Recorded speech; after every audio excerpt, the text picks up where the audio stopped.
मुख्य समाचार। प्रधानमन्त्री नरेन्द्र मोदीले आज कोलकातामा लगभग 18,680 करोड़ रूपियाँ बराबरका धेरै विकास परियोजनाहरूको उद्घाटन र शिलान्यास गर्नुहुनेछ। राष्ट्रपति द्रौपदी मुर्मुको हालै उत्तर बंगाल भ्रमणको विवाद बीच केन्द्रीय गृह मन्त्रालयले सिलगढ़ीका पुलिस आयुक्त सी सुधाकर र पूर्व दार्जीलिङ जिल्ला अधिकारी मनिष मिश्रालाई केन्द्रीय प्रतिनियुक्तिमा सरुवा गर्न राज्य सरकारलाई पत्रचार गरेको छ। सर्वोच्च अदालतको निर्देशन अनुसार पश्चिम बंगालमा विशेष गहन पुनरीक्षण एसआईआर अन्तर्गत पहिलो पूरक मतदाता सूची अर्को हप्ता प्रकाशित हुन सक्ने सम्भावना रहेको छ। राज्यकी मुख्यमन्त्री ममता ब्यानर्जीले पश्चिम बंगालमा चाँडै 5 नयाँ सांस्कृतिक तथा विकास बोर्डहरू स्थापना गर्ने घोषणा गर्नुभएको छ अनि पश्चिम बंगाल सरकारको पक्षबाट महिलाहरूको सशक्तिकरण र सुरक्षित आवास सुनिश्चित गर्ने उद्देश्यले कालेबुङमा हाउसिङ ग्रान्ट वितरण कार्यक्रम आयोजना गरिएको छ।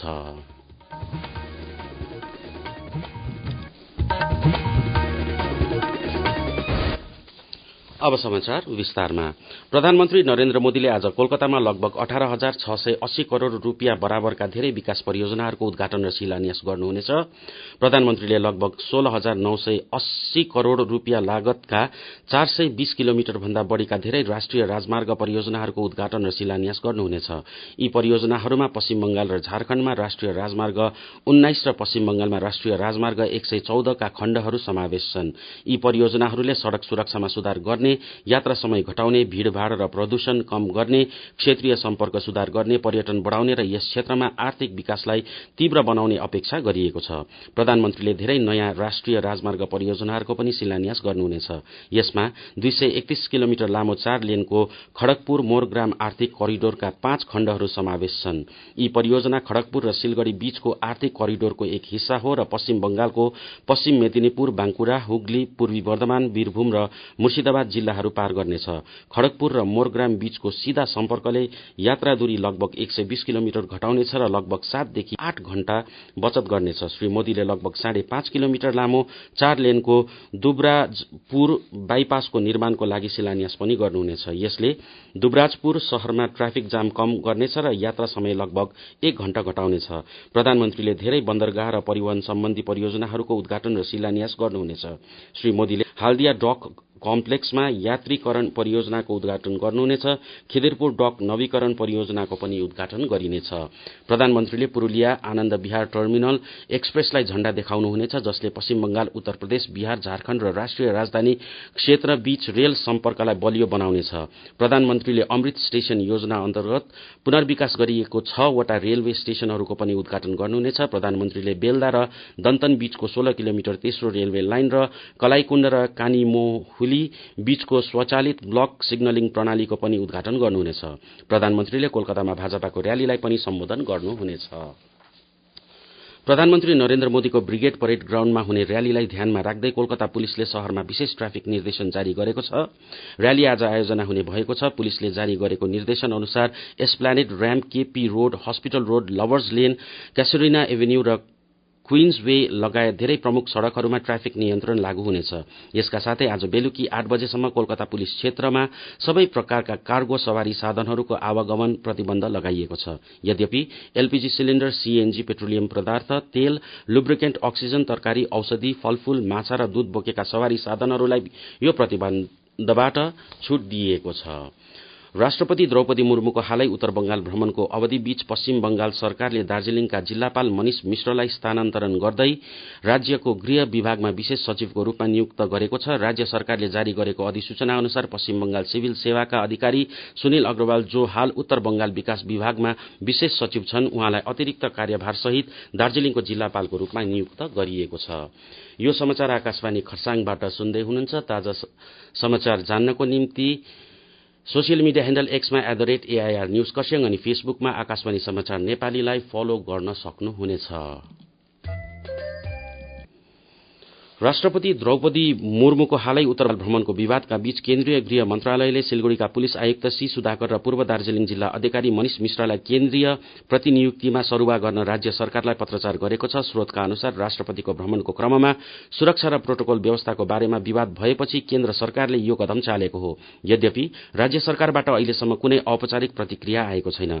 मार्च 7 तारिकको दिन राष्ट्रपतिको सिलगढ़ी भ्रमणको क्रममा स्थान र सुरक्षा व्यवस्थामा परिवर्तनको बारेमा प्रश्न उठेको रिपोर्ट आएको छ। राष्ट्रपति देशको संवैधानिक प्रमुख भएकोले उहाँको सुरक्षा प्रोटोकलमा कुनै त्रुटि भए मा केन्द्र सरकारले प्रत्यक्ष हस्तक्षेप गर्न सक्छ। सी सुधाकर भारतीय पुलिस सेवाका अधिकारी हुन् र मनिष मिश्रा पश्चिम बंगाल क्याडरका भारतीय प्रशासनिक सेवा आईएएस का अधिकारी हुन्। सर्वोच्च अदालतको निर्देशन अनुसार पश्चिम बंगालमा विशेष गहन पुनरीक्षण एसआईआर अन्तर्गत पहिलो पूरक मतदाता सूची अर्को हप्ता प्रकाशित हुन सक्ने सम्भावना रहेको छ। निर्वाचन आयोग स्रोतका अनुसार प्रारम्भिक सूचीमा 6 लाख भन्दा अधिक नामहरूको समीक्षा गरिएको थियो। यद्यपि लगभग 15 लाख नामहरूको समाधान भइसकेका छन्।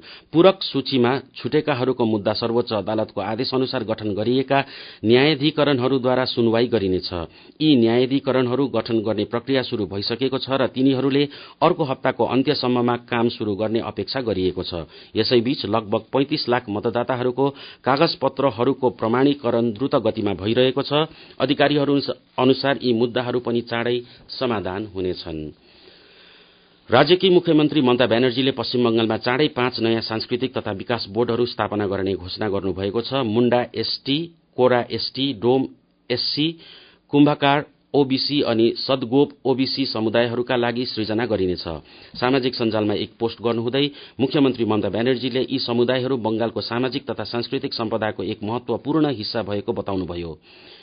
यी समुदायहरूलाई बधाई दिनुहुँदै उहाँले भन्नुभयो, नयाँ बोर्डहरूले उनीहरूको भाषा र परम्पराको रक्षा गर्न मद्दत गर्नेछन्, साथै राम्रो शिक्षा, स्वास्थ्य र रोजगारीका अवसरहरू सुनिश्चित गर्नेछन्। मुख्यमन्त्रीले भन्नुभयो, यी बोर्डहरूले समुदायहरूको परम्परागत अधिकारहरूको पनि रक्षा गर्नेछन् र उनीहरूको सामाजिक आर्थिक विकासलाई अगाडि बढाउनेछन्। उहाँले 2013 देखि राज्य सरकारले कमजोर र पछाडिएका समुदायहरूको समग्र विकासका लागि यस्ता धेरै बोर्डहरू स्थापना गरेको बताउनु भएको छ। मुख्यमन्त्रीले भन्नुभयो, माटी मानुष प्रतिको आफ्नो प्रतिबद्धताको अर्थ राज्यको कुनै पनि समुदाय पछाडि नपरोस् भन्ने हो र सरकारको लक्ष्य समावेशी विकास मार्फत हरेक मुहारमा मुस्कान ल्याउनु हो। पश्चिम बंगाल सरकारको पक्षबाट महिलाहरूको शक्तिकरण र सुरक्षित आवास सुनिश्चित गर्ने उद्देश्यले कालेबुङमा हाउसिङ ग्रान्ट वितरण कार्यक्रम आयोजना गरिएको छ।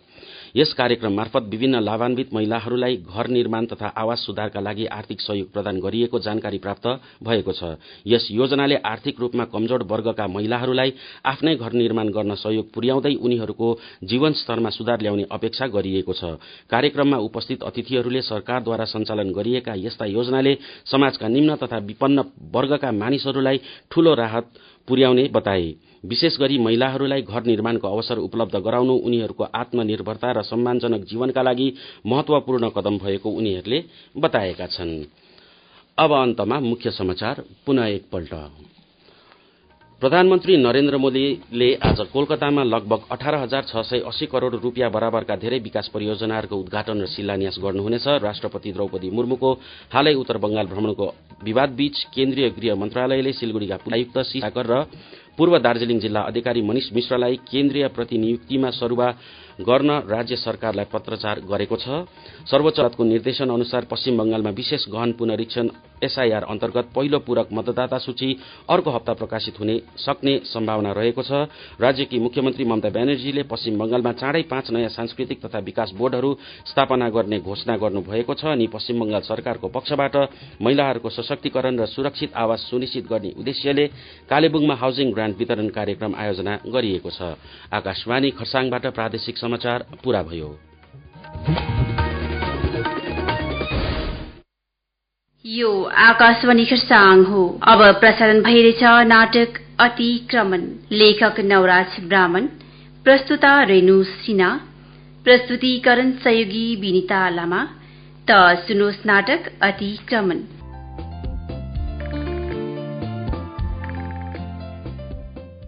प्रस्तुत नाटकको शीर्षकले वर्तमानको जल्दो बल्दो